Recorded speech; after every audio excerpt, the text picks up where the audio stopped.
Hello, everyone, and a happy Wednesday. I am Jason Mackey. It is a hockey night in Pittsburgh, and you are watching or listening to the Post-Gazette's Penguins show.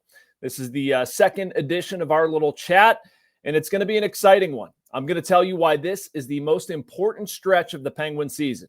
Yes, I said it. The Buffalo Sabres tonight on Thanksgiving Eve.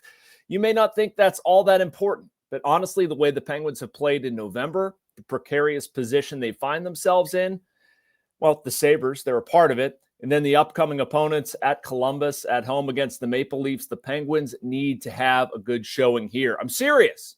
I know it's only November, but a lot hangs in the balance. If you look at the opponents here, and we'll get to our FanDuel odds here in just a second. The Sabres, 9-9-4. They're 1-5-2 on the road. The Blue Jackets, 11-9-3, 6-6-2 on the road. Maple Leafs, 9-10-3.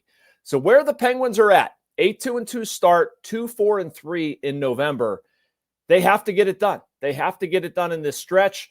If you lose these three, if you do not show well, I think some skepticism is probably going to creep into their game. Don't want to have that going into December. They have a very difficult December, as we talked about on Monday. So the Penguins need to have a good showing tonight on Thanksgiving Eve. We'll talk about that matchup a little bit, as well as some current trends going on with the Penguins and some of the stuff that I've written recently. But we always start off with some FanDuel ads. Sportsbook.fanduel.com is where you can find it.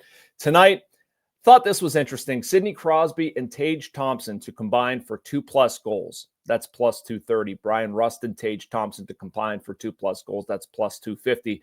Brian Rust, by the way, he is part of the news portion of today's show. I'll talk about him a little bit, but sportsbook.fanduel.com is where you want to go to check that out. So it's been a busy couple of days up in Cranberry. I can't say it's all that surprising. I think the Penguins are making some moves that they should make, but Brian Rusty's a small part of it. He's missed the past 2 days with illness, and Dan Muse said yesterday he expects Brian Rust to be in the lineup tonight. But the part I want to talk about is Sergei Murashov and Tristan Jarry. Tristan Jarry's been getting a lot of the work, and this is the right move for the Penguins. I know it's difficult. This is a good forum to talk about it, though.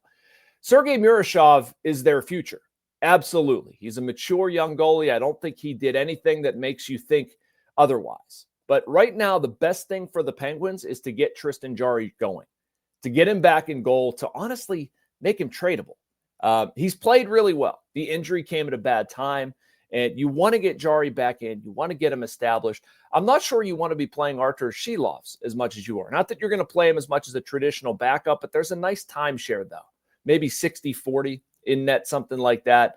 And frankly, the last game we saw out of Silovs, or out of Murashov, I can see needing a little bit more time. You don't want to rush goalies. Murashov is that important for the Penguins. Take your time. Tristan Jarry, whether you like it or hate it, is your guy for this season. So roll with them for Buffalo, Columbus, and the Maple Leafs on Saturday. It might be bad. We don't know. It's going to dictate the fate of their season and whether they can stay in the fight. But I have no problem going to Murashov. Some stuff in the bottom six that you could see shake up, and we don't have a real good look at how the lines could play out tonight. But Tristan Brose is up. By the way, kudos to Tristan Brose for how he handled his introductory press conference. I'm now becoming somewhat of an old man. I'm 42. I'm not that much of an old man, but I feel old in that I've handled a lot of these, like introductory first press conference, whatever. And a lot of times you see deer in headlights, guys scared not to say too much. Not that media, we're not an intimidating crowd. I would hope not. But Tristan Brose just owned that. He got in front of us and he's like, I'd like to start with an opening statement, if that's okay. Like, Tristan, it's your day, man. You can do whatever you want. But he started with an opening statement that I thought showed a lot of maturity, talking about thanking everybody along the way who's helped him, his parents, his grandparents, youth coaches, high school coaches, USHL coaches, etc. It's just, I think it shows the type of person, type of kid you are, that, the moment's not just about you, it's about other people. He's also been a pretty good player. I'm really excited to see Tristan Brose tonight. He was working on the third line. The reason why I say that could maybe be TBD is with Russ being out, Ben Kindle jumped up the top line right wing. Ben Kindle had been centering the third line. Frankly, he's been better in the middle. So we'll see how that shakes out. They sent Sam Poulin to Wilkes-Barre. I would imagine that means Ville Koivunen is back before too long. He's gotten 2 pretty good practice days in. Kind of an odd timeline for him, by the way. Not quite sure how to track that. But if it's not Koivunen tonight, it certainly could be Koivunen on Friday or Saturday. and they need him in there. They need him to get going. Like, that's part of this sort of second infusion of youth that I think we're kind of looking at, right? Like Rutger McGroarty's been in Wilkes-Barre.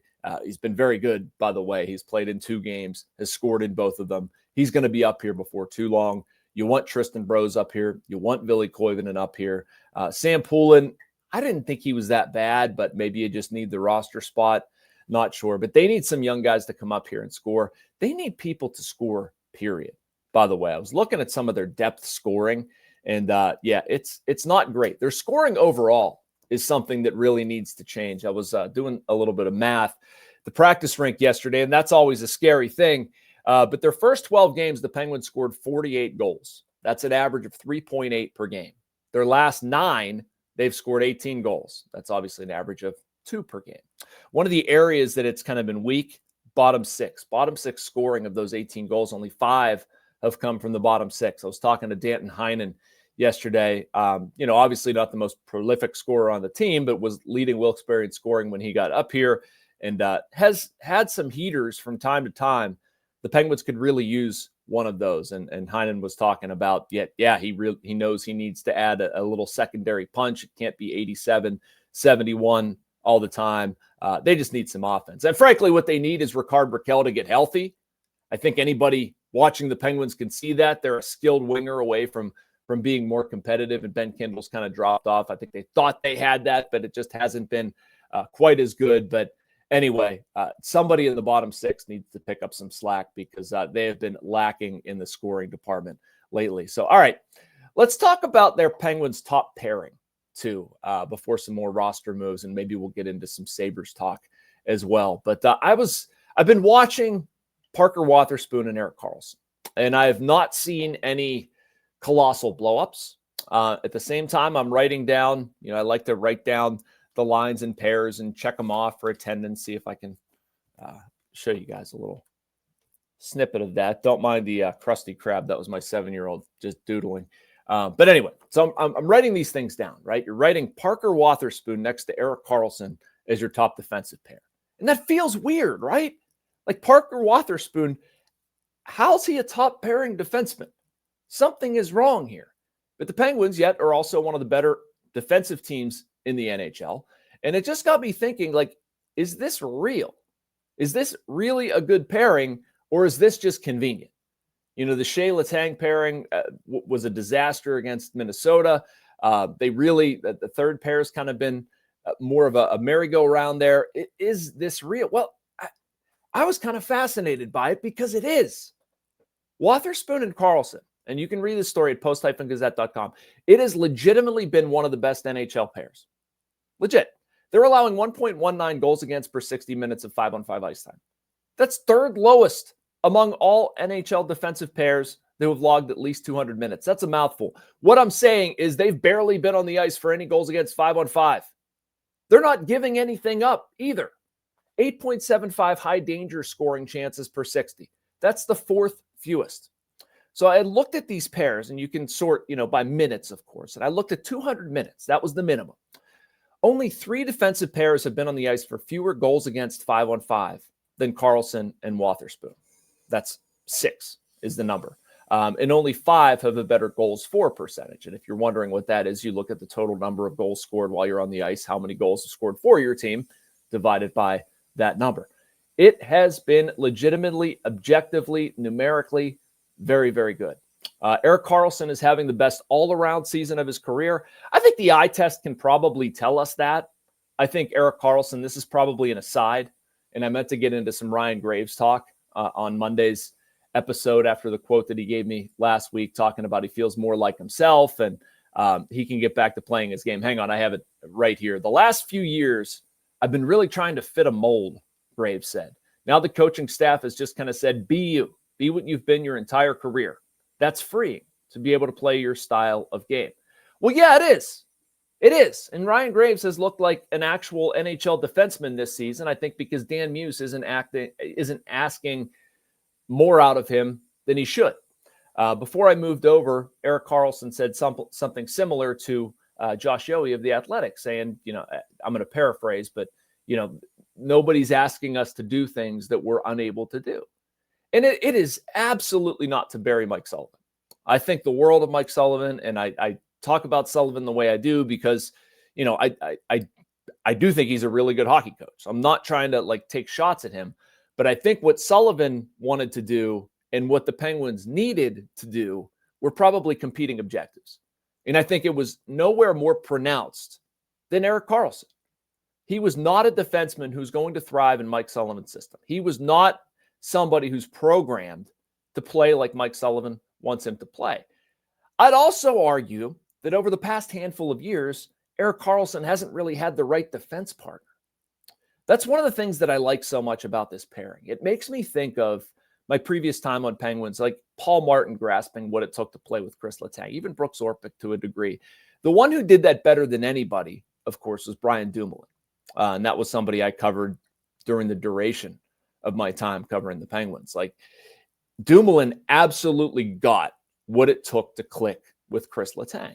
And I talked to Parker Wotherspoon the other day about this dynamic, about learning Karlsson, about what his process was for finding somebody to play with and, sort of learning their tendencies. And he actually turned it back on Karlsson. He said what's helped them the most has been communication, just an open line of communication where Karlsson is not a jerk. He's not demanding, but they're always going through plays. They're going through what they did. They're sort of, fact checking or saying this worked, this didn't work. And then I asked Dan Muse about it, and he sort of expounded on that and said, you can see them, which I appreciate because I couldn't see them for the past, 2 months or whatever, because I was doing something else. But you can see this consistent communication, and it has really worked. So again, you can pick apart a lot that's gone wrong with the Penguins right now this month. There's been areas where they've struggled, certainly, but this has been a surprising upshot. Again, Wotherspoon this past summer signed for $1 million for a 2-year deal. That looks really, really good. And Boston last year is a -10. The goals for percentage, I explained that earlier, 46.7. That's horrendous. I mean, you bring him in here on that contract, you're basically saying we're going to feel good if you crack the lineup. Not only has the guy cracked the lineup, he's just been outstanding. His individual numbers are great. Karlsson's numbers individually are great. Karlsson's still producing some offense, but what I like, this is a number that jumped out to me, 1.46 goals against per 60. Again, the context, I guess, I don't know. It's really, really low. It's really, really low. That's what you need to know. So again, if you're watching the game tonight, watch those two work together. And of course, because I'm talking about it, this is going to be the one where they have a bunch of communication issues and they blow up. But anyway, it's been a fun dynamic to watch. And I guess that's all I have on that. But the last thing I want to touch on is Harrison Brunik. I talked about this being the most important stretch for the Penguins. This is a very important stretch for Harrison Brunik. They sent him to Wilkes-Barre Scranton on Monday. That was part of the Tristan Bros move, and this was the right thing. I actually wish they would have done it a little bit earlier. They could have done it a little bit earlier. Basically, what's happening here is because he was a healthy scratch for 5 consecutive games, they can send him on a conditioning stint to Wilkes-Barre Scranton for up to 14 days. This is a really good young defenseman. I think he very much could be a part of their future. They have to get him in a place where he's playing games, developing. You can only get so much during practice days and staying after on morning skates. You need live action. So they're going to send Brunik down there for basically 2 weeks and see what happens. They can also align this, and I think maybe that's why they just kept it going a little bit longer. They can line that up with the World Juniors. And the World Juniors, of course, happen around Christmas. Team Canada's training camp. It backdates it a little bit. I think it's like a 3-week ramp up. So basically, you can do this for 2 weeks. You sort of roll into that, and they can kick the can on Brunik if they're willing to loan him to Team Canada, which they should be. They can kick that until well after Christmas, maybe even into the new year. By then, he's matured a little bit. I mean, worst case scenario, if it doesn't go well, he's had a couple really cool learning experiences that should help him. So hats off to the Penguins. I thought that was the right decision. And hopefully Harrison Brunik develops, improves, and all that fun stuff. Because, talk about McGroarty, Koivunen, Kindle, some of these other talented kids, even Poulan, you'd like to see him, maybe give you a little bit more. Tristan Bros makes his NHL debut tonight. Owen Pickering is another one that we're kind of focused on from time to time. Sergei Murashov in goal. Even Joel Blomqvist, who had a very good night over the weekend. He can be part of something too. But Harrison Brunik will go to Wilkes-Barre and condition and develop, and we'll see what comes of it. Sabres tonight. I'll be at the rink. The Penguins gravy boat is the giveaway. My wife is very excited for that. Hopefully you're going to watch, you're going to go, something like that. Make sure you like and subscribe. You can get all of this content and so much more from our Post-Gazette North Shore Drive podcast and YouTube channels.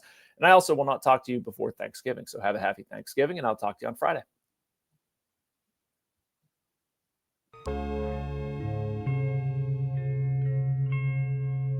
Thank you for checking out this content from Post-Gazette Sports. If you watch this video on YouTube, please like the video and subscribe to our channel.